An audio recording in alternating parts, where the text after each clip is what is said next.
Gênesis 1, versículo 1. No princípio criou Deus o céu e a terra. Até aí.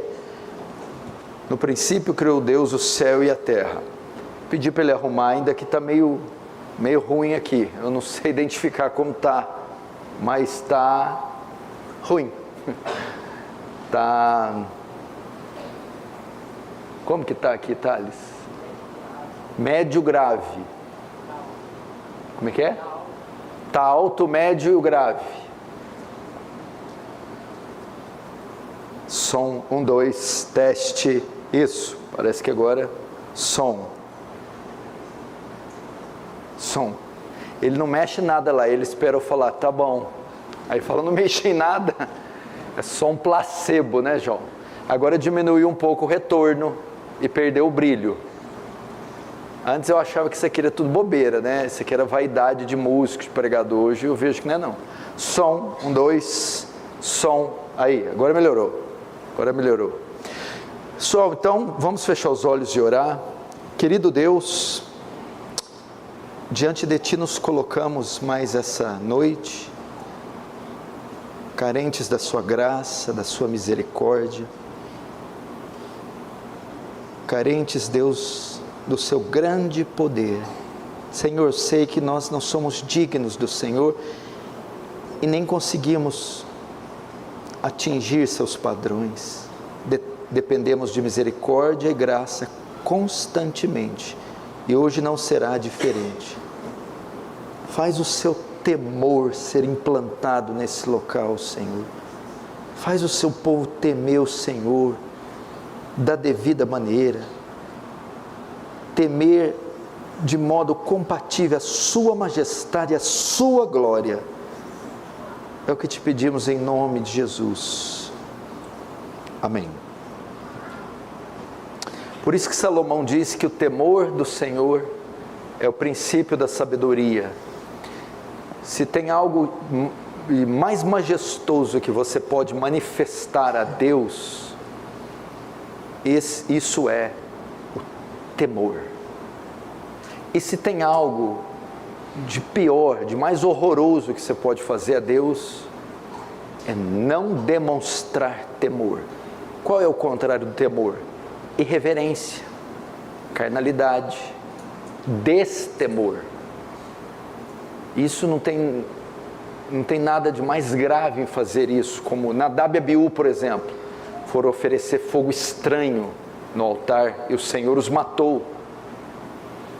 E vai tentando melhorar o brilho aí, João, que ainda não está bom não. E Uzá, quando a arca da aliança ia cair, tocou na arca, Deus matou. Quando no Monte Sinai Moisés sobe e a sarça está lá ardendo, que era uma teofania, Deus estava ali, a Bíblia diz que Moisés não ousou olhar para a sarça, temor. E Deus pediu para ele tirar as sandálias dos pés, temor. Quando Jesus vai chamar Pedro, ele sobe no barco, Pedro está ali na praia e fala a Pedro. Pedro vira o rosto e diz: tem misericórdia de mim, Senhor, pecador. Pedro é tomado de assombro, de temor. Então, não tem nada mais elevado que você possa fazer, expressar a Deus. Temor. Palavras, o jeito que você se veste, como você lida com a Bíblia, com o culto, sua postura. Temor.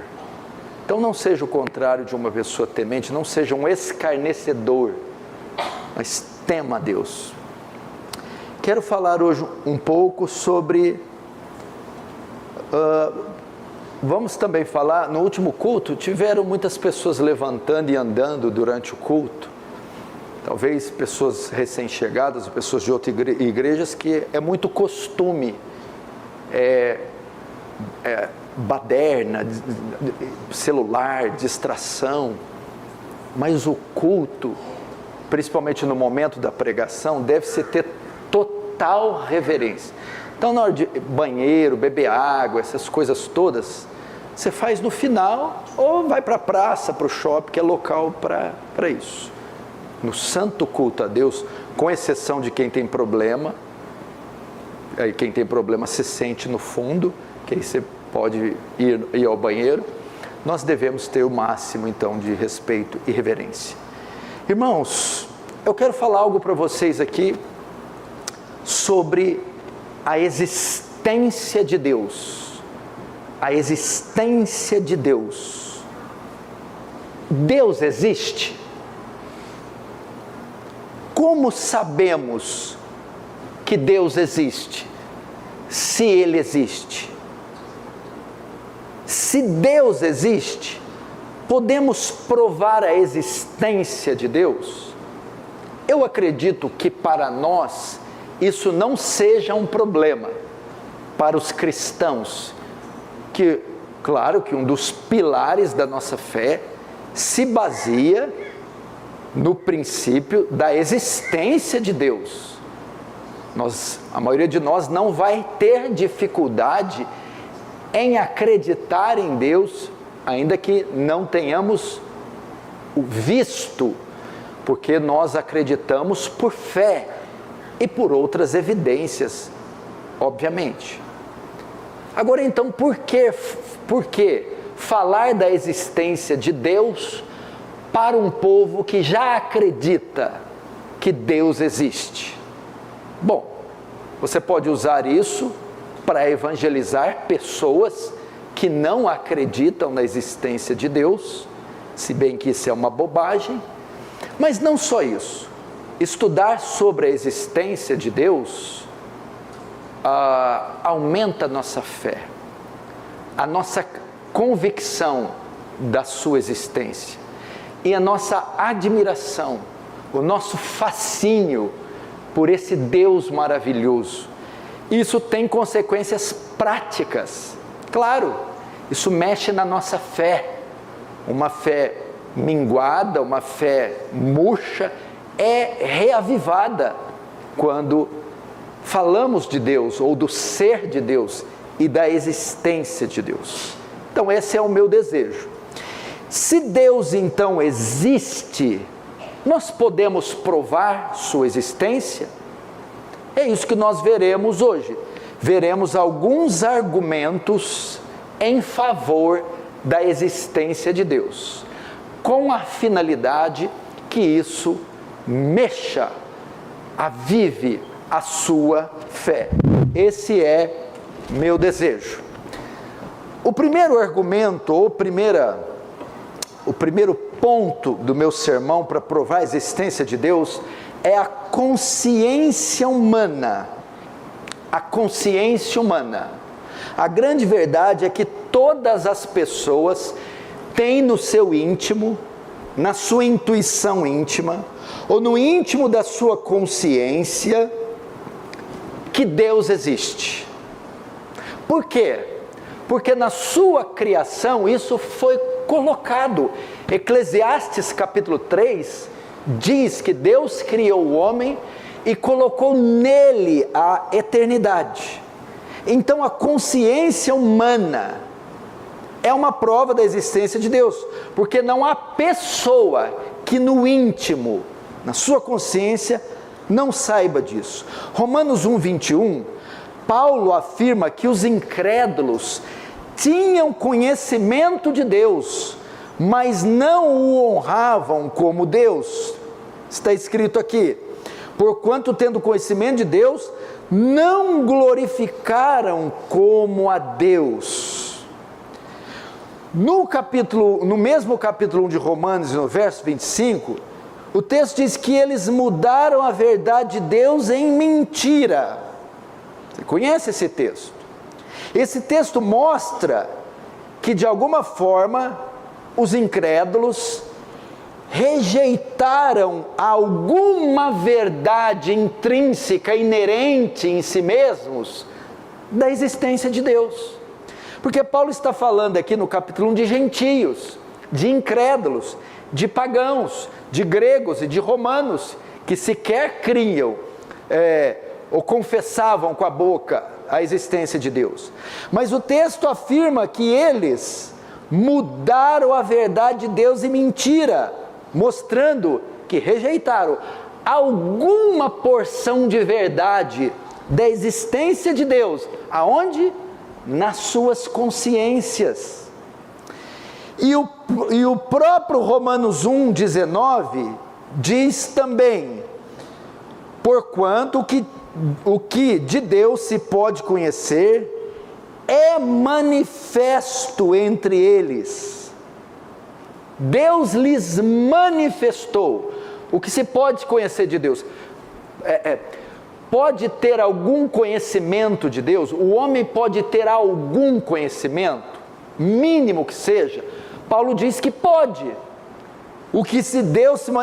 O texto diz: o que de Deus se pode conhecer, Deus, manifestou a eles. Então o incrédulo, o pagão, seja quem for, tem um mínimo de conhecimento de Deus, manifestado por Deus nas suas consciências. Então, se há o conhecimento de Deus na consciência íntima dos homens, por que então existem ateus? Por que então eles insistem em negar a existência de Deus? Romanos 1,18 diz isso, porque os homens decidiram negar as suas consciências, ou a intuição das suas consciências. Romanos 1,18: do céu se revela a ira de Deus contra toda a impiedade dos homens, que suprimem a justiça de Deus. O texto diz que detém a verdade de Deus pela injustiça. Por que existem ateus? Porque eles pegam a verdade da existência de Deus, que está colocada nas suas consciências, e as rejeitam, as suprimem, as sufocam, as esmagam. É a ideia do grego aqui, do texto: detém a verdade, suprimem, esmagam, estrangulam, asfixiam. É só dessa forma que eles conseguem ser ateus e conseguem negar a existência de Deus, porque eles pegam essa revelação colocada na consciência, na sua intimidade, e a rejeitam. Isso também está no Salmo 14, verso 1. Disse o nécio em seu coração: não há Deus. É chamado de nécio, de tolo, o que rejeita a verdade de Deus. E o verso 20 diz que por causa disso eles são indesculpáveis. O verso 20 diz: tais homens são por Deus indesculpáveis. Mas como podem ser indesculpáveis se eles não acreditam na existência de Deus?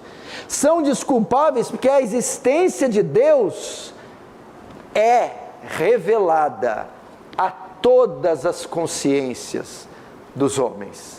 Por isso eles são indesculpáveis no dia do juízo. Então essa é a primeira verdade, ou primeiro argumento em favor da existência de Deus: a consciência humana. Todo homem de todas as civilizações, em todos os séculos, em toda a história da humanidade, teve e tem um certo conhecimento de Deus imprimido em suas consciências. O segundo argumento é a revelação especial e a geral. Revelação especial e geral comprovam a existência de Deus. Além da consciência, encontramos evidências da existência de Deus nas Escrituras, revelação geral, e na natureza. As Escrituras falam de Deus. A Bíblia fala de Deus, ok? Então a Escritura deve ser um testemunho da existência de Deus. O que é a Escritura? O que é a Bíblia? É um acervo confiável de documentos históricos que tem na sua autoria Deus. Sua autoria é divina. A Bíblia serve como um documento, como um material, como um livro confiável para provar a existência de Deus. Vamos entender então o que é a Bíblia, porque muita gente tenta desacreditar ela. A Bíblia toda foi escrita em 1500 anos, ok? Para a Bíblia toda ficar pronta, de Gênesis a Apocalipse, levaram 1500 anos. Foi escrita por 40 autores diferentes, em épocas diferentes, de personalidades diferentes. Autores estes que não se contradizem. Um livro escrito em 1500 anos por 40 autores e que tem perfeita harmonia e tem como tema central a redenção do homem através do seu Filho Jesus. Para você ter uma ideia da confiabilidade da Bíblia, Platão escreveu entre 427 e 347 a.C. Foi o que os seus escritos originais dataram de 347 a.C. A cópia mais antiga que tem dos escritos de Platão, porque os escritos não sobraram, se desfizeram, que tem cópias. A cópia mais fidedigna data de 900 depois de Cristo, ou seja, um total de 1200 anos. Então olha que tipo de documento é. O que você mais tem próximo do que Platão escreveu, está distante dele 1200 anos. O Novo Testamento, entretanto, foi escrito de 40 a 100 depois de Cristo, ok? E o que você tem, as cópias mais próximas desse tempo, datam de 125 depois de Cristo. Ou seja, entre 70 e 25 anos é a distância da cópia do livro original. Não há documento mais fiel do que a Bíblia. A cópia mais próxima do original você tem entre 25 e 50 anos. Todos os outros documentos da história você tem 1000 anos de distância da cópia com o original. Então ele é um livro absolutamente confiável. E nesse sentido, a Bíblia testifica que Deus existe. No verso que abrimos, Gênesis 1, verso 1. No princípio criou Deus os céus e a terra.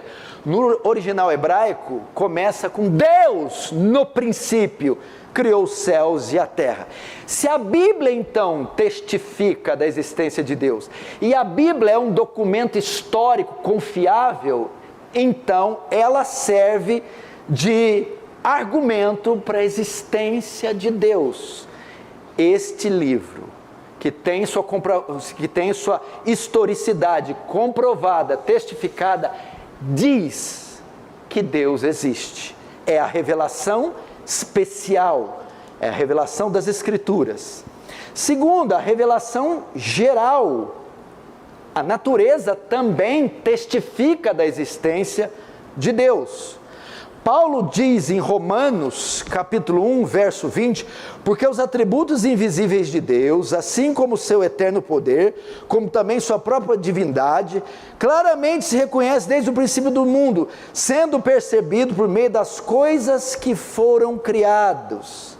Então Paulo diz que a divindade de Deus é claramente percebida, é claramente testificada. Vamos melhorar. Paulo diz que a existência de Deus é claramente testificada por meio das coisas que foram criadas. Que coisas? O universo, toda a sua complexidade e beleza, começando, por exemplo, com o homem. Quando você está em dúvida quanto à existência de Deus, será que Deus existe? Olhe para o homem. O homem foi criado à imagem e semelhança de Deus. Então, quando você olha um homem, uma pessoa, você vê as digitais de Deus. Ok? O que significa ser criado à imagem e semelhança? Vamos conhecer um dos atributos de Deus. Atributos são características pessoais de Deus. Uma das características de Deus é a sua pessoalidade. Pessoalidade implica em Deus ser pessoa. O que é ser pessoa? É ter razão, vontade e sentimentos. Razão, pensamentos. Vontade, capacidade de escolha. E sentimentos, emoções. E quando Deus faz o homem à sua imagem e semelhança, um Deus pessoal faz seres pessoais, de modo que o homem também tem vontade, razão e pensamentos. Então, na natureza, na criação, pode-se ver claramente a existência de Deus, começando então com o homem. Os céus também, o universo diz isso. O Salmo 19 diz que os céus proclamam a glória de Deus, e o firmamento anuncia as obras de suas mãos. Então a natureza está aí por toda parte. Meu irmão, nada é simples nesse mundo. Se você estudar uma gota d'água, um pingo d'água, e ver a composição dela e a quantidade de moléculas, você fica extasiado. Uma gema de ovo é mais complexa que a cidade de Nova York. Uma folha de uma árvore é mais complexa do que São Paulo. Então você pode ver isso claramente na criação. E também no fato de como o mundo é sustentado. Você vê a existência de Deus. Em Atos 14, 17, mostra isso. Vou ler o 15. Senhores, por que fazer isto? Nós também somos homens como vós, sujeitos aos mesmos sentimentos, e vos anunciamos o Evangelho, para que dessas coisas vãs vos convertais ao Deus vivo, que fez o céu e a terra, o mar e tudo que neles há, o qual nas gerações passadas permitiu que todos os povos andassem nos seus próprios caminhos. Contudo, não se deixou ficar sem testemunho de si mesmo. Opa! Deus não deixou ficar sem testemunho de si mesmo. Deus deixou alguma coisa, Paulo está dizendo, para mostrar que Ele existe. O quê? Aí Paulo continua. Fazendo bem, dando-vos do céu chuvas e estações frutíferas, enchendo o vosso coração de fartura e de alegria. O modo como o mundo e as criaturas que nele existem, são sustentadas, mostram também a existência de Deus. Então temos aqui a consciência humana, revelação geral, as Escrituras, revelação especial às Escrituras, revelação geral à natureza, e nós também temos aqui as provas filosóficas da existência de Deus. As provas filosóficas têm o objetivo de mostrar que não é racional dizer que Deus não existe, e provar pela razão que Deus existe. Essas provas filosóficas da existência de Deus podem ser resumidas em 4 argumentos: o argumento cosmológico, o argumento teleológico, o argumento ontológico e o argumento moral. Vamos para o primeiro. O argumento cosmológico considera o fato de que tudo que existe no universo teve uma causa. E a causa que causou o universo não pode ser causada. Muitos, para tentarem refutar a existência de Deus, ensinaram que o universo é infinito e eterno. Ok? Que é infinito e eterno. Entretanto, a ciência a matemática, a física, já comprovaram que o universo teve um início e ainda está em expansão. Se o universo teve um início, ele teve uma causa. E essa causa não pode ser causada. Essa causa precisa ser atemporal, imaterial, espiritual, onipotente. Logo, o argumento cosmológico ensina: se tudo que existe, existe por uma fonte primária, se tudo que existe teve uma causa, essa causa não causada só pode ser Deus. A pergunta mais profunda da filosofia é: por que existe algo em vez de nada? Por que existe algo em vez de nada? Porque Deus criou, causou algo em vez de nada. Isso também refuta a teoria do Big Bang, que tudo veio a partir dessa explosão, que foi obra do acaso. Veja só, como é estranho provar a teoria do Big Bang. Algo, primeiro, agiu antes de existir. Houve a explosão, não houve? E aí começou a origem de todas as coisas. Mas veja só, como que do nada poderia produzir alguma coisa? Nada vezes nada, vai, vocês que estão na escola, nada vezes nada é igual? Nada. Do nada, nada vem. Então não há como algo agir antes de existir. Para algo agir, teria que sempre existir. Deus. Chegamos em Deus. Do nada, nada vem. Então esse argumento mostra que existe um Deus. Porque tudo tem uma origem, tudo tem uma causa. E só pode ser Deus. O segundo argumento é o argumento teleológico. Esse argumento é muito interessante. Ele tem característica do cosmológico, mas ele vai além. Não só afirma que o universo tem uma causa, mas diz da harmonia com que tudo foi criado e como tudo funciona. Tudo está no seu lugar, em tempo e órbita, em espaço. Tudo foi feito com perfeição e tudo funciona com perfeição. O argumento teleológico mostra que o universo foi planejado, é o famoso design inteligente, defendido pelo nosso querido Marcus Eberlin e o nosso saudoso Adalto Lourenço, que partiu para estar com o Senhor essa semana. Você já parou para pensar? A questão não é só que tudo existe. A questão é que tudo existe em perfeita ordem. E não dá para sustentar que a complexidade do universo e a ordem e a harmonia com que tudo funciona foi obra do acaso. Quando você estuda o universo, você vê primeiro, foi planejado.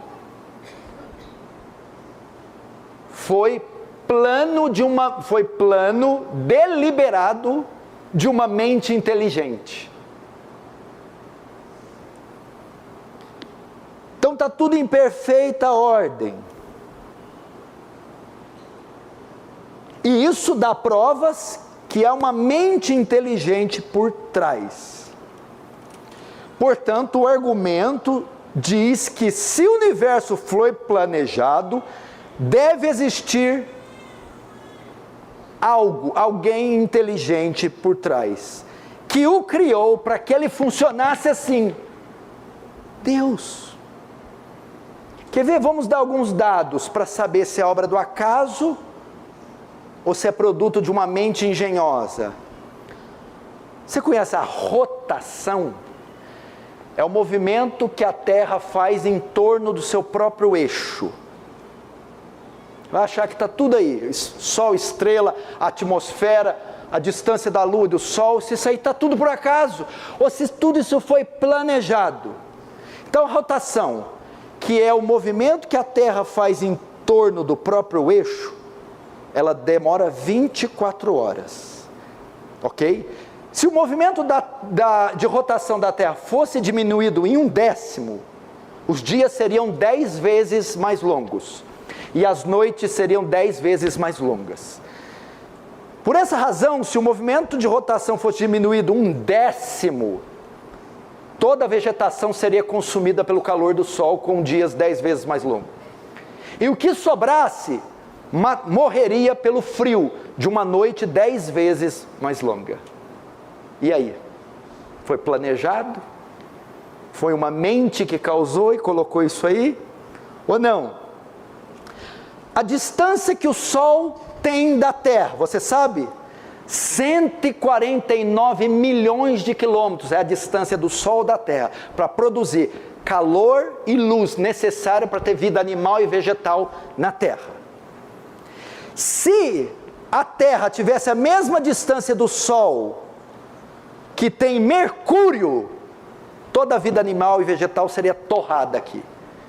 E se tivesse a mesma distância que tem Marte do Sol, toda a vida animal e vegetal seria congelada. A Terra está aqui onde está por acaso? Ou foi alguém que planejou com exímia perfeição? A distância da Terra, da Lua da Terra, é de 300 mil quilômetros. Se essa distância fosse a metade, as marés cobririam parte da Terra 2 vezes por dia, matando milhares e milhões de vidas. Quem colocou a distância com perfeição para controlar as marés? O diâmetro da Terra é de 127 mil quilômetros, ok? O diâmetro da Terra. A Terra de uma ponta na outra dá 127 mil quilômetros de diâmetro. Se esse diâmetro fosse o dobro, a pressão atmosférica seria tão intensa na Terra que mataria toda a vida animal. Quem fez a Terra com o diâmetro perfeito?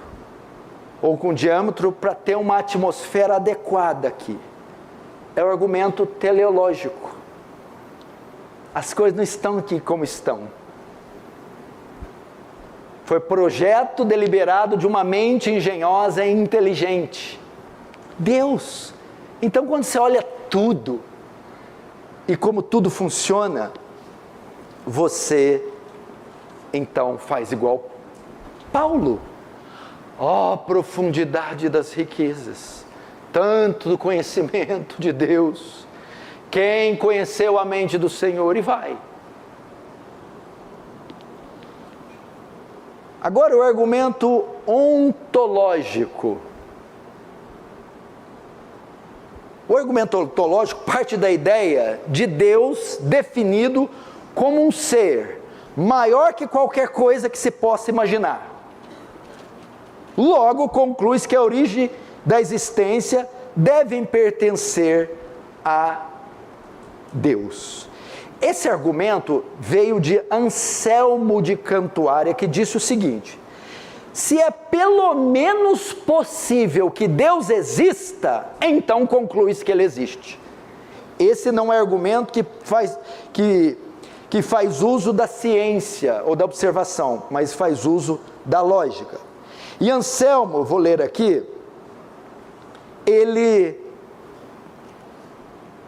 o argumento dele pode ser dividido em 6 partes. Vou ler de novo.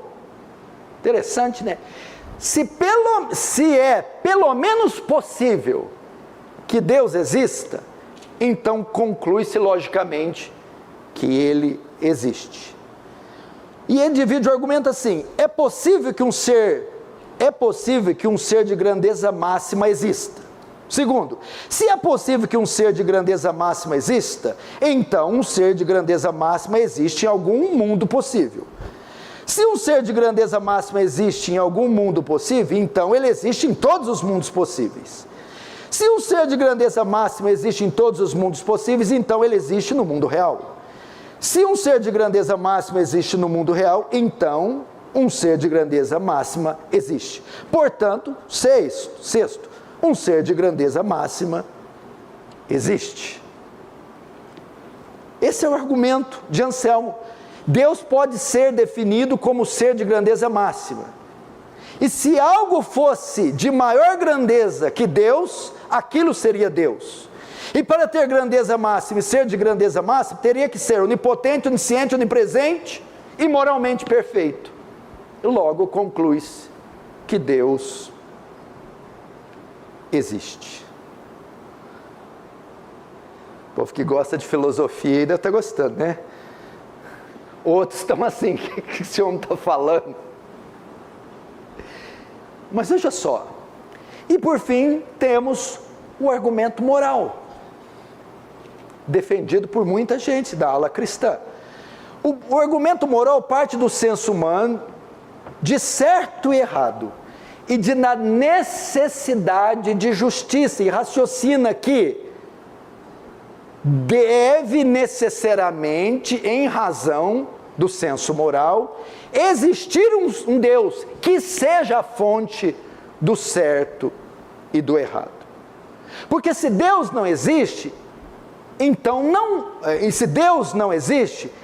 valores morais objetivos também não podem existir e não há razão para existir. Agora, o fato de existirem valores morais objetivos, o fato de haver valores morais objetivos, como saber que não é certo o estupro, o assassinato, o aborto, isso então aponta para a existência de um Deus soberano, justo e bom, que nos criou com valores morais.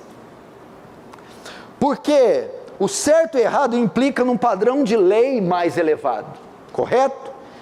E a lei exige um legislador, porque a lei moral transcende a humanidade, e ela exige um legislador universal.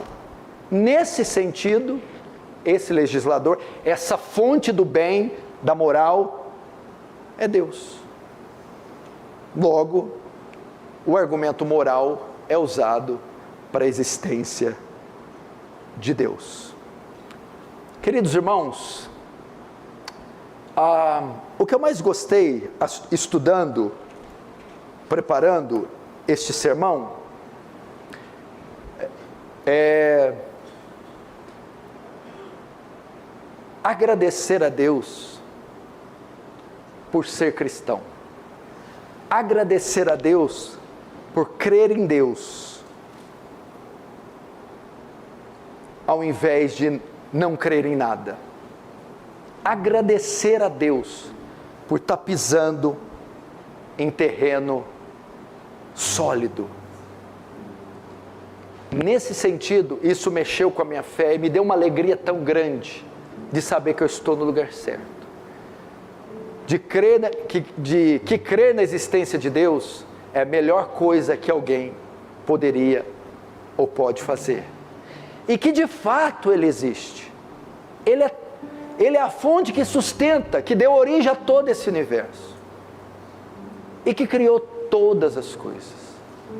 Quer ver? Para nós fascinarmos com o ser desse Deus, vamos ler todos juntos aqui o Salmo 139. Você vai entender o que eu estou falando. Salmo 139, que é uma coisa maravilhosa.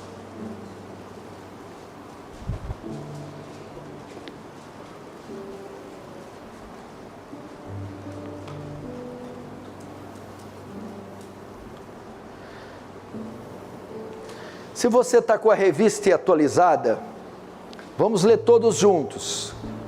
Pode começar, vai. Senhor,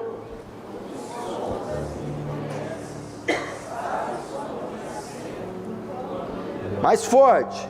De onde penetram os meus pensamentos, esquadrinhas o meu andar e o meu pecar, e conhece todos os meus caminhos. Ainda a palavra não chegou ainda, e tu, Senhor, já conheces todos. 5. Tu me cercas por trás e por diante, e sobre mim põe a mão. Ao conhecimento é maravilhoso demais para mim. Essa cerimônia não posso. Todos lendo, vai.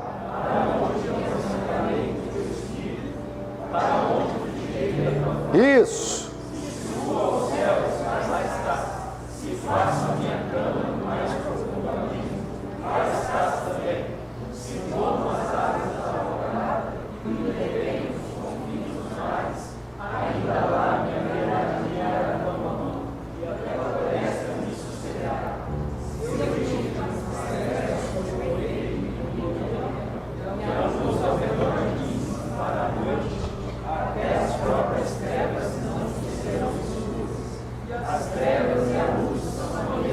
Treze.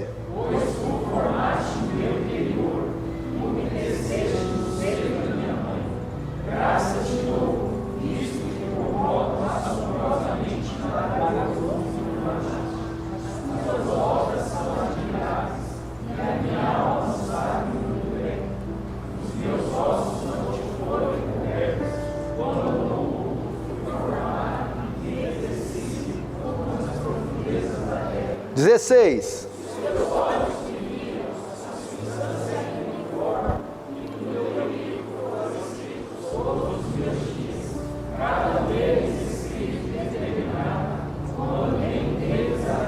Dezessete.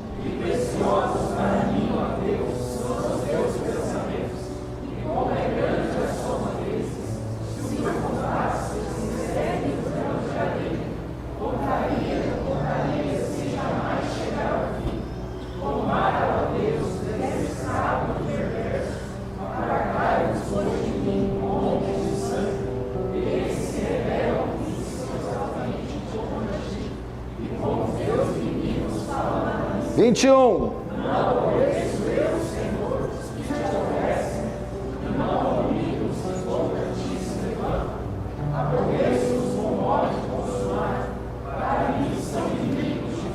Agora bem forte.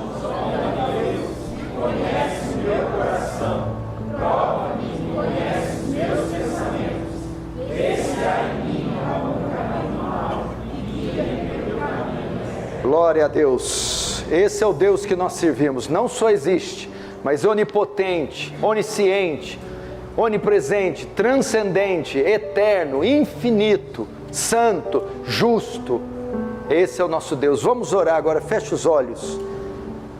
Vamos agradecer a Deus pelo conhecimento dEle, pelas provas irrefutáveis da sua existência, pelas maravilhas do seu poder, e por ter se revelado a nós, lado a nós, lado a nós, lado a nós, lado a nós.